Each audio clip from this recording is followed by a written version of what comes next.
এরা বাচ্চাদেরকে ধর্ষণ করার পর হত্যা করত এবং সেই মাংস দিয়েই তারা পার্টি করত। আর এরাই আমাদেরকে মানবিক হতে শেখাতো, আর এরাই আমাদেরকে নারীর অধিকার প্রতিষ্ঠার কথা বলতো।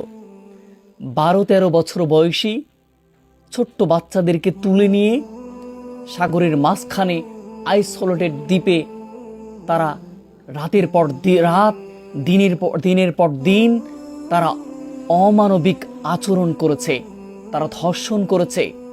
ধর্ষণ করার পর তাদেরকে জবাই করে মাংস তারা খেয়েছে এবং আনন্দ উল্লাস করেছে। তারা শুধু তাই নয়, ছোট বাচ্চাদেরকে চিরে ভিতরের বর্জ্যগুলো তারা আনন্দের সাথে উল্লাস করে খেয়েছে।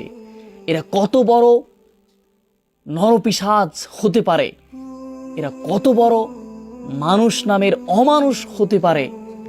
আর এরাই আমাদেরকে সভ্য হতে শেখায়, এরাই আমাদেরকে শেখায় যে মানবাধিকার প্রতিষ্ঠা করতে শেখায়।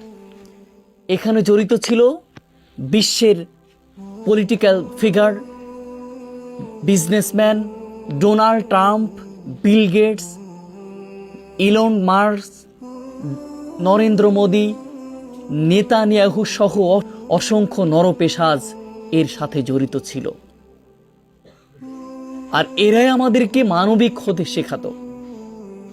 এরা বাচ্চাদেরকে চিরে চিরে খেয়েছে, অসংখ্য বাচ্চাদেরকে যৌন হয়রানি করেছে, যৌন বিকৃতি করেছে।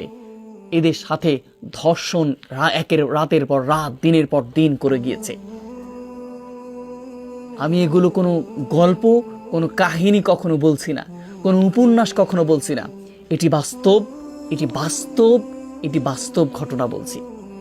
এরা কত বড় অমানবিক হতে পারলে এটা হয়। ডিপার্টমেন্ট অফ জাস্টিস থেকে প্রকাশিত 35 লক্ষ পৃষ্ঠায় 2000 ভিডিও ক্লিপ, 1,80,000 ছবি সহ অন্ধকার জগতের সমস্ত অপকর্মগুলো তারা তুলে ধরেছেন, তারা সত্যতা প্রমাণ করেছেন।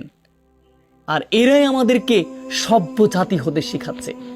কত নরপিশাচ হতে পারলে এমন কাজগুলো করে।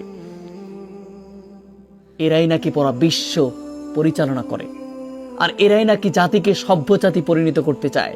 কিন্তু এইদের মধ্যে বিন্দু মাত্র কোনো মানবিক আচরণ বিধি কখনোই তাদের পাওয়া যায় না। এখন প্রমাণ হয়েছে একমাত্র